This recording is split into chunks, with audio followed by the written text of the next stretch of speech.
What would happen if all humans were to disappear one day? How would nature reclaim the space that once was ours? I built a miniature industrial site so together we can follow its story spanning over 100 days. In this realm, the smallest and the mightiest engage in an age-old struggle, a fight for survival. Let's observe the rise of a brand new ecosystem both on land and underwater. The tale begins on a day like any other. Air is filled with the smell of machine oil and the banter of workers. Trucks come and go, delivering materials and chemicals ready for processing.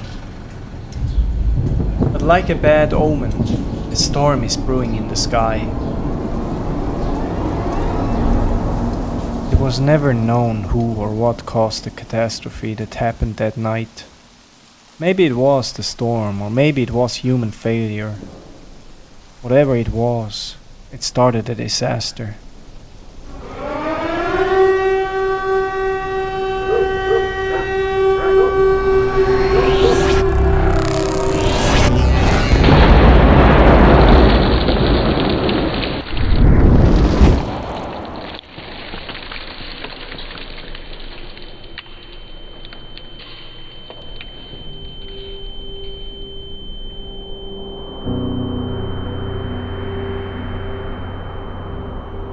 Almost like a miracle, parts of the industrial complex survived the explosion. A huge crater swallowed any evidence causing that night's calamity. As the smoke and the fog dissipate on day one, the true scale of the devastation becomes apparent. The whole landscape is cleansed of any humans. The only remnants are litter and ruins.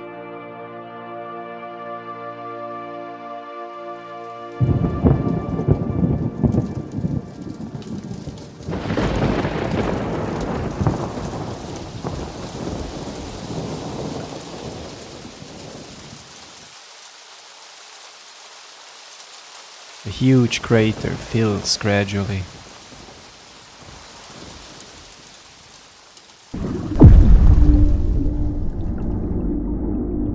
Unidentifiable chemicals mix with the water.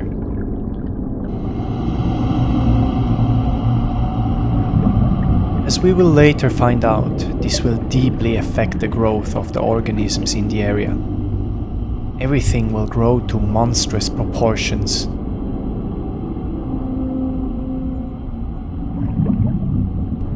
The murky water appears devoid of life.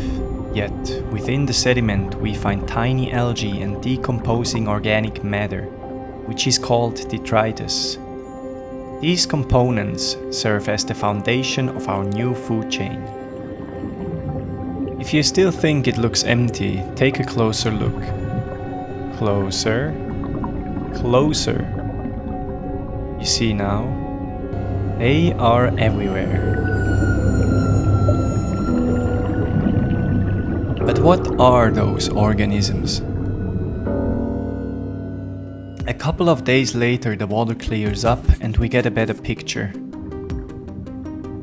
We can find sea shrimps, also known as ostracods, tiny crustaceans that help maintain water quality. The ones with the jittery moves are called copepods, small but crucial members of aquatic food webs.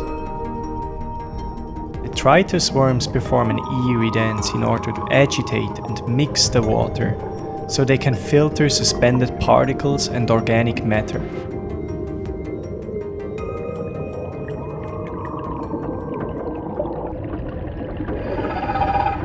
One of them quickly retreats as a bloodworm passes by. Bloodworms are the larvae stage of the midgefly and the final member within this group of detrivores. Together they contribute to the breakdown and recycling of organic matter in our little aquatic ecosystem. They play a vital role in nutrient cycling and maintaining water quality. They help to clean the water by removing excess organic material, which can otherwise lead to water pollution and oxygen depletion if left unchecked.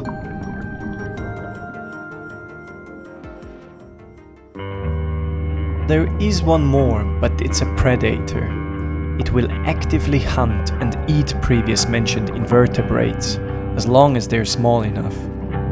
It's called a planarian. It doesn't have lungs and relies on obtaining oxygen through its body's outer layer. Almost hypnotic, it waves in the water, which helps with its gas exchange. All these organisms are the direct result from the downpour flooding the crater. But those heavy rains had an effect on the land too.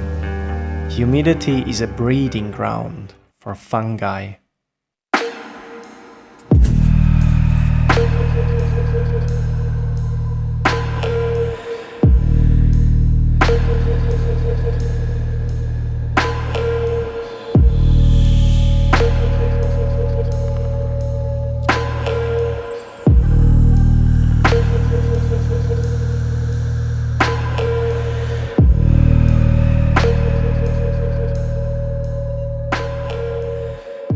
To our surprise, it seems like there are a bit more human remains than we initially thought.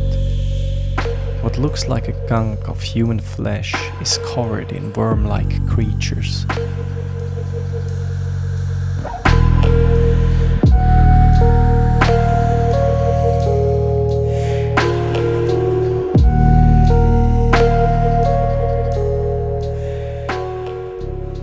No diverse ecosystem can flourish in such a hostile environment. Luckily, we encountered the most useful workers, springtails. Those remarkable creatures feed on fungi and detritus and turn them into valuable nutrients for soil health and plant growth.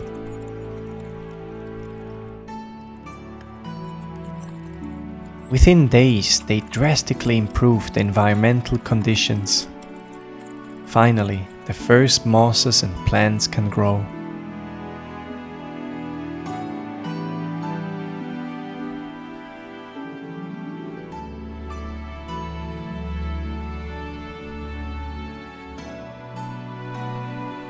Even the first aquatic plants emerge, like this duckweed. We find a new species. Ironically, they are called little sea isopods, but thanks to the chemical cocktail in the water, just like everything else, they don't look small at all. Thankfully, just like the springtails, those monsters are detrivores too. Although fungi isn't on top of their menu, they have an appetite for decaying organic matter as well.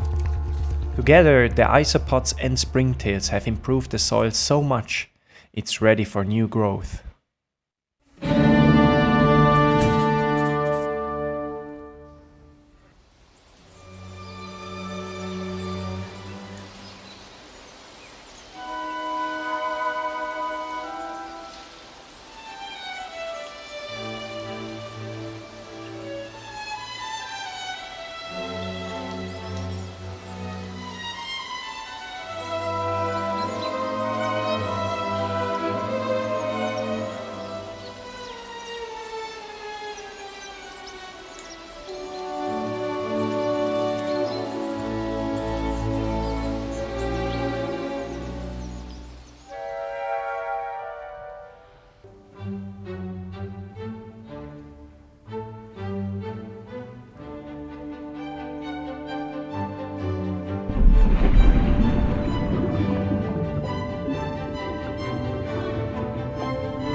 On day 34 we discover some sort of little rings in the mud, and next to them are holes leading into the earth. Who or what is behind those fresh changes? Something is moving.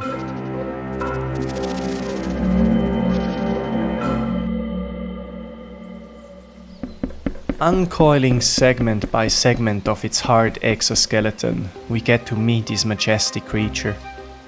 It relies on the sense of touch and chemical cues to navigate its environment rather than relying on vision. It has simple eyes, which are capable of detecting light and darkness, but not detailed images. It is called the yellow spotted millipede, and our first ever creature feature. These crawlers have 3 incredible defense mechanisms. Their hard exoskeleton provides physical protection from predators. This tough outer covering works like a shield against attacks and reduces the risk of injury. Even more interesting is these animals are masters in chemical warfare. When threatened or disturbed, they can secrete a noxious substance from specialized glands along the side of their bodies. This secretion contains chemicals such as hydrogen cyanide, which gives off a terrible strong smell that is a warning signal to predators. The final defense are the bright yellow spots on dark background. These colors serve as a warning. They signal to potential predators that the millipede is toxic, helping to discourage predation.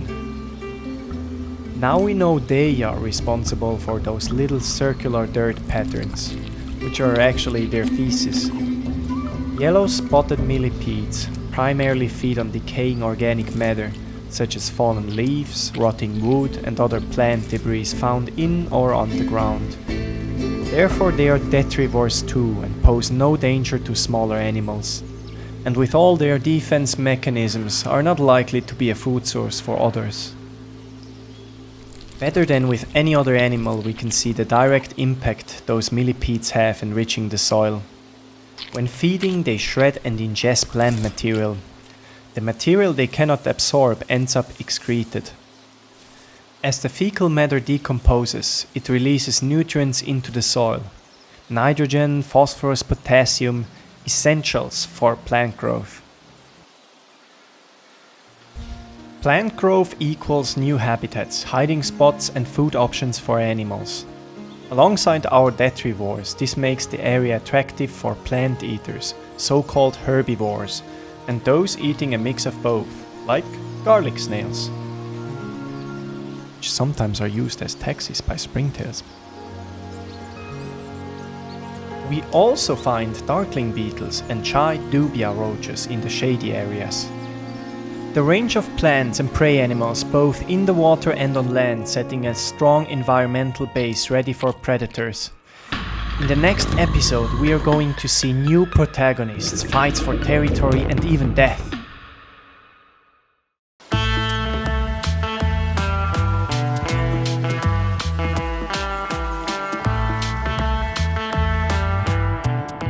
More than 50 days in, aquatic plants have conquered the underwater world and are fully established. They seem to be doing very well, but don't let that fool you, they actually live in a delicate balance. Their big rivals are algae. Algae are often better competitors than those plants. They grow incredibly fast and can quickly cover surfaces and outcompete plants for light and nutrients. Good thing the plants get help by algae-eating giants. Well, this is a small one. This is what I'm talking about. These freshwater snails come in different forms, colors and sizes. They keep algae growth at bay, but they are not the only algae eaters. They have reinforcements in the form of a group of shrimp. We have a little mix here with the local version of the Amano or Yamato shrimp that are our creature feature for this episode. They eat primarily algae and detritus. In fact, they're one of the best algae eaters ever. They are peaceful and to an extent social creatures. Their first line of defense is camouflage. Their transparent bodies with a greenish or brownish tint help them hide among plants and algae-covered surfaces. However, if they get spotted, they can quickly dart away from predators, using their powerful tail muscles and find cover in dense vegetation. They will even release alarm pheromones, chemical signs which alert nearby shrimp to potential danger, prompting them to flee or take cover. If nothing helps and they are attacked, they have an ace up their sleeve. Like many crustaceans, Amano shrimps have the ability to regenerate lost limbs. So if they lose a leg, they can regrow it. The underwater ecosystem is now fully self-sustaining. It should stay very successful, Unless there is a big change to it. If you like this artwork as a phone background, you can head to my Patreon and get it for free. Links in the description. In the meantime, the vegetation on land has grown too and is about the height of the factory. Young plants compete for light. In the midst of this lush greenery, we are surprised by a new animal. Barely visible if it's not moving. Have you found it yet? There it is. A freshwater crab with a noticeable yellow shell. Let's call him Yellowback Sam, or short, Sam. Sam is very curious and actively explores the factory. Maybe he finds a good place for a shelter somewhere. One of the darkling beetles moves right into Sam's direction. This could end very bad, but would Sam even attack such a beetle? The beetle has a hard time detecting Sam as long as he stays still and moves even closer to him.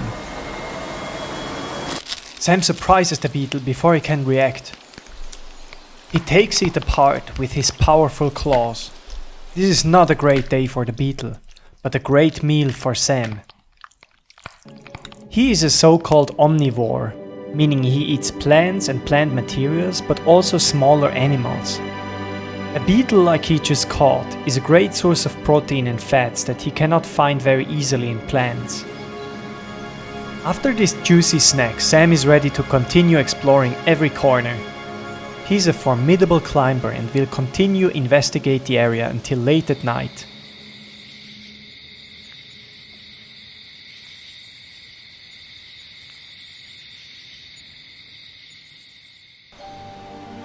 A couple days later, there are some weird things going on in our little world. For one, there are ominous wood structures hanging from the factory, but also we can find things that look a bit like cocoons with patterns. The most unsettling part are those unidentifiable sounds. They seem to be coming from the manufacturing shed, from below it to be precise. Whatever it is behind the gate, deep in the ground. The noise won't stop through the night, and the next morning we find a deformed gate next to an open tunnel. Inside the tunnel, in the dark, lurks a sinister creature. Moments later, we encounter it for the first time.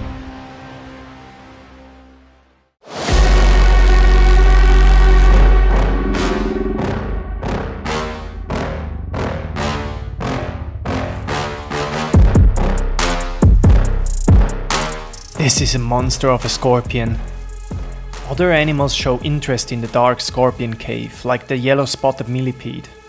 The scorpion is nearly blind, so he cannot see the warning colors of the poisonous millipede. But scorpions can perceive their environment with other organs, such as chemosensory hairs and receptors on their pincers and legs. It is highly likely that the scorpion detects the odor and other chemical cues of the millipede and decides an attack would be too dangerous. The millipede itself is confident in its defensive abilities and doesn't seem to be very impressed by the scorpion. It does leave the burrow though, as it's clearly occupied.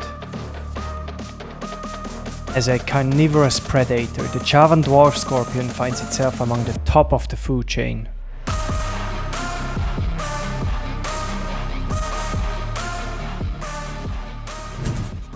Someone else is very interested in the cozy dark cave. Sam could be making a huge mistake here.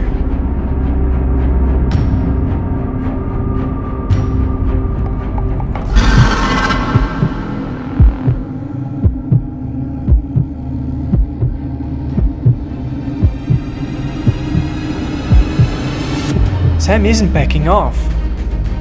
He's actually engaging a fight with the scorpion.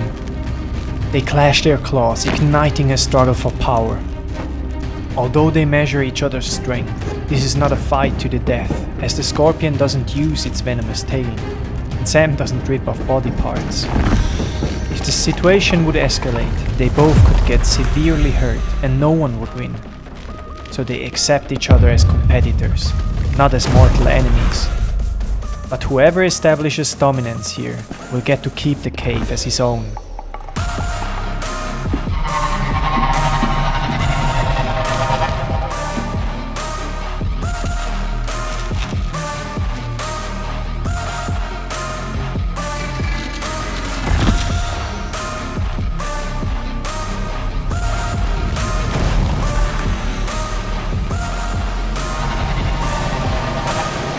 In the end, Sam is victorious and the scorpion retreats. It will have to find a new home. Meanwhile, the brave yellowback Sam makes himself comfortable in his new home. He doesn't seem to be a big fan of the decoration though and decides the place needs some renovation.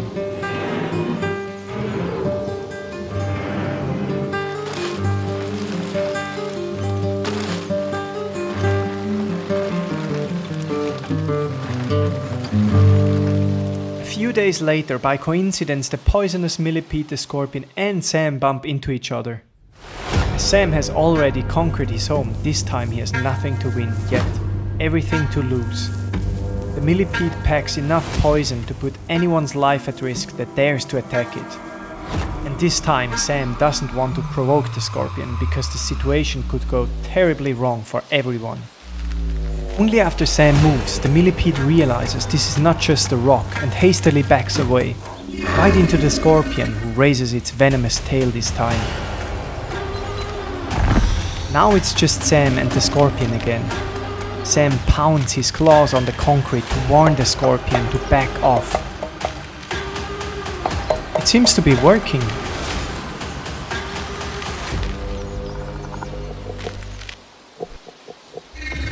The scorpion backs around and then climbs right over Sam. That seems mildly disrespectful, but at least no one got hurt.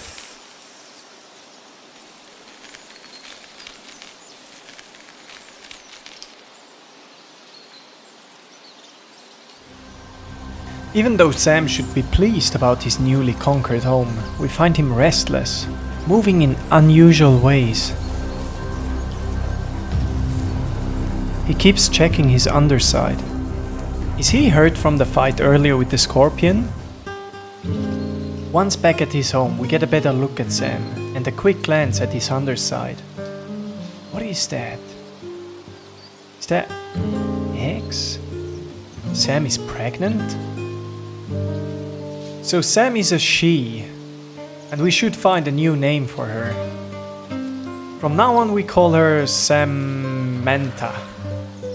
And Samantha isn't the only pregnant girl. On the water we find the first heavily pregnant shrimp. Are we going to see new life in the next episode? One thing is for certain, there are still spots for the two most dangerous alpha predators in the food chain, and they will be revealed in the next and final episode.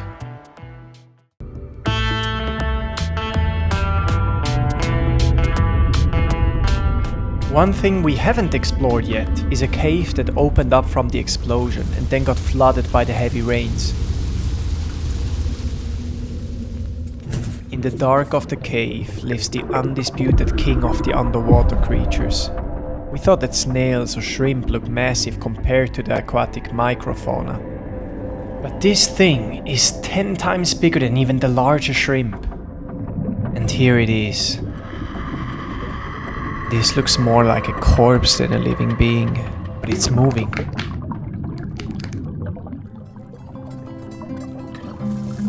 Oh, it's not actually moving by itself, it's just an empty shell that the shrimp pick apart.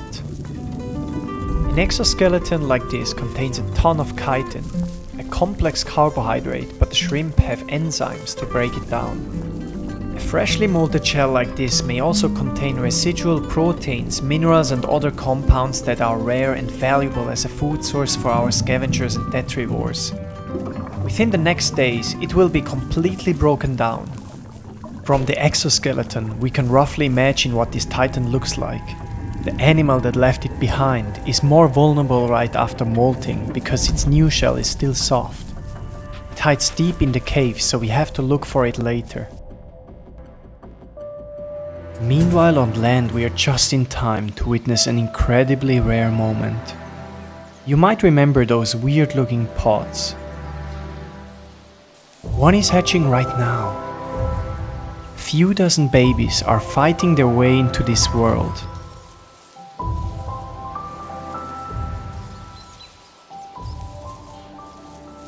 For some of them, their journey is over before it even begins. The weakest ones don't have enough strength to fight their way out of the cocoon, while many others will be hunted down before nightfall, and you won't guess who their killer is. They have one interesting defense though. Even though they are not, in the first stage of their lives they look like fire ants, which are known for their painful stings and aggressive behavior.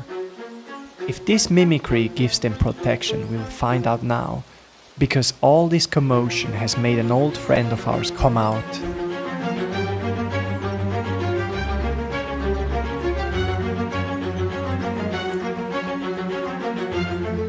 Samantha is intrigued by these younglings. She watches them climb into elevated places, but she's not hunting them. Their defensive tactics might have worked. For now.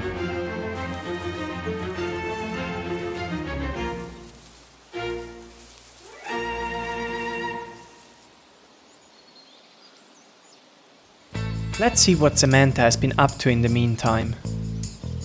She's having fun balancing on the old gate.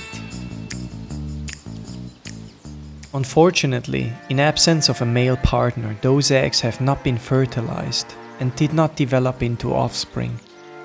But something else happened. In order to grow bigger, she shed her shell. And she doesn't let it go to waste, instead she eats the whole thing. This sounds very familiar to what happened to the unidentified exoskeleton below water. Let's see if we have more luck this time and find out who lives in that underwater cave. Wait, what is... This thing is charging at us! Oh, it's a male crayfish. He bulldozes through the vegetation in search of food, overturning the ground. His small claws called cheilipids sift through the substrate. He has a noticeable porcelain-colored exoskeleton like the mold we have seen earlier. This must be it, the creature from the cave we've been looking for. Let's call him Snow White after his color. Although he's primarily a scavenger and occasionally eats plants, he's an opportunistic feeder that hunts other animals too if he can catch them. He grabs one of the snails and goes to town. Heavily battered, the snail survives as the crayfish can't quite pierce its shell. Over time, the crayfish will learn to go for easier meals than this. Nevertheless, his place is at the top of the aquatic environment, as he has no predators here. Snow White moves through the aquatic groves as he pleases. The shrimp are too fast for him though, and easily find cover in the vegetation. His home is the cave, and he will defend it aggressively, so it may be best if we keep our distance.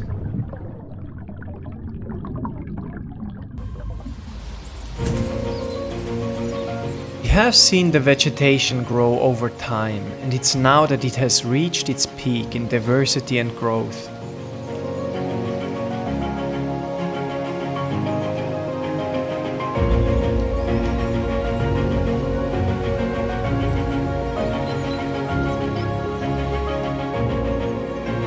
In their competition for light and space, some plants die off while others get eaten. Their nutrients get broken down and return into the earth by the help of other organisms like our first creature feature, the yellow-spotted millipede. For one of them, its journey came to an end. Its body is slowly decomposing.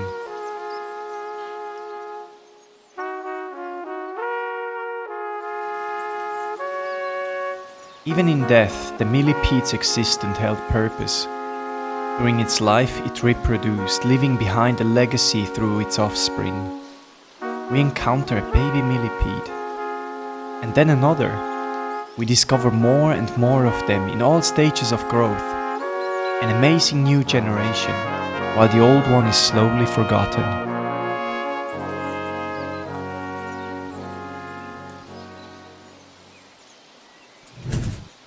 Speaking of older generations, we haven't seen what the adult version of this hatchling looks like. Because their mother is quite infamous, a dangerous predator, a swift killer and the final creature.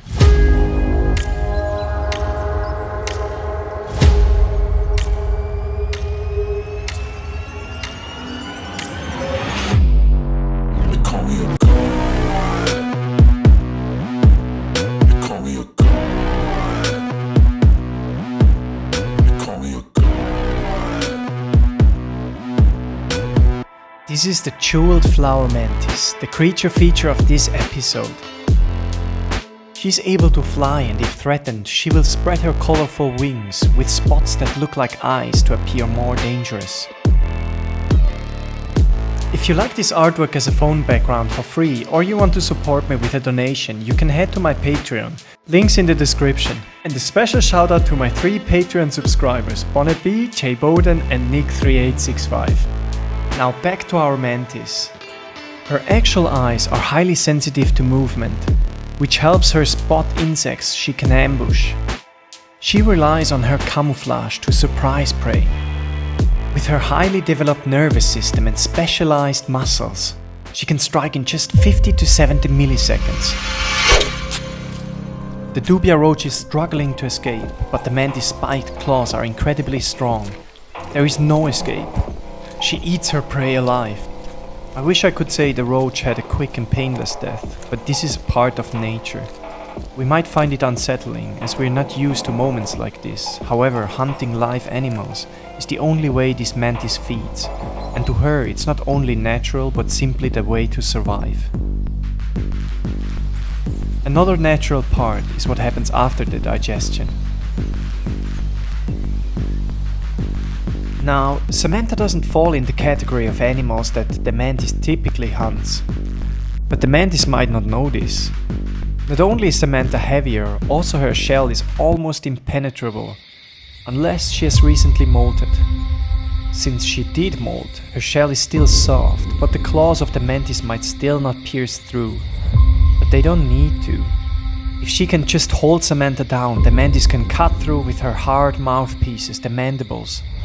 They went through the roach's shell like through butter. And mantises have been known to kill creatures larger than themselves. The mantis is locked in on Samantha. She follows her in every single move. She's actually preparing to strike.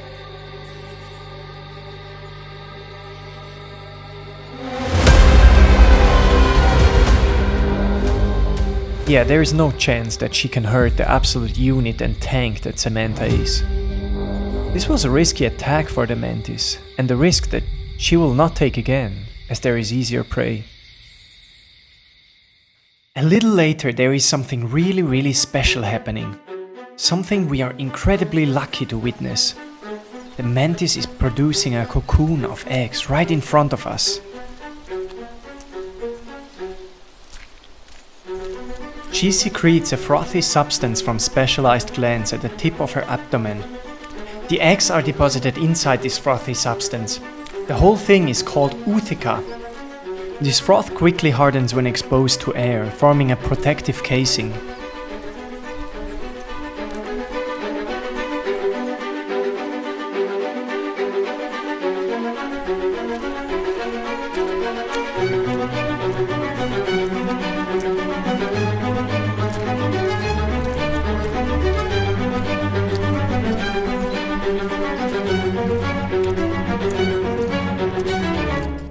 In the midst of this spectacle, another familiar predator is approaching.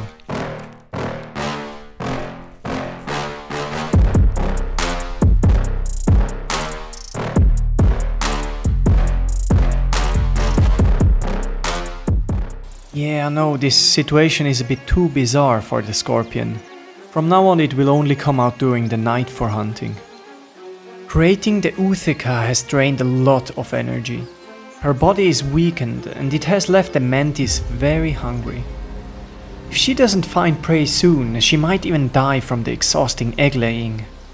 There are still many younglings of her own kind. She attacks one. It got away, but it's not over yet.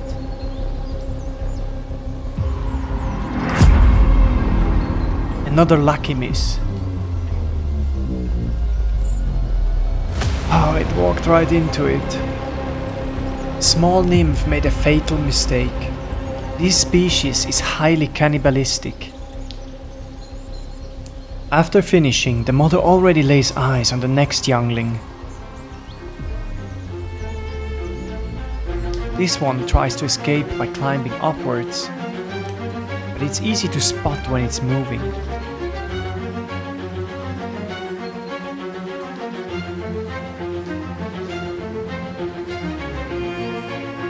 Don't fall down now.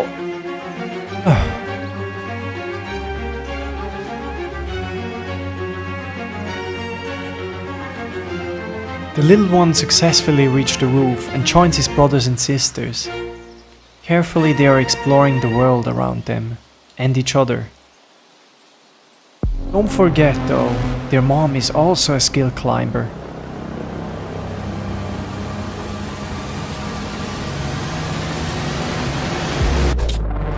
She catches another one. This is a very hungry mother. Luckily, soon after she caught a dubia roach that will make her full for a while.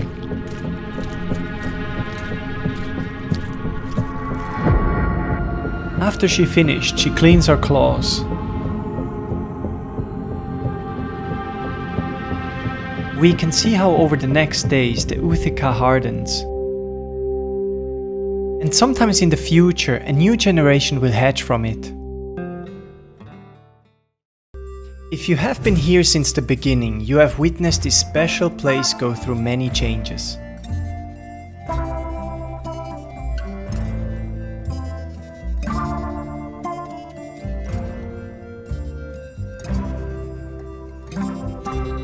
Over the 100 days, the ecosystem has completely established itself, with different species successfully living alongside.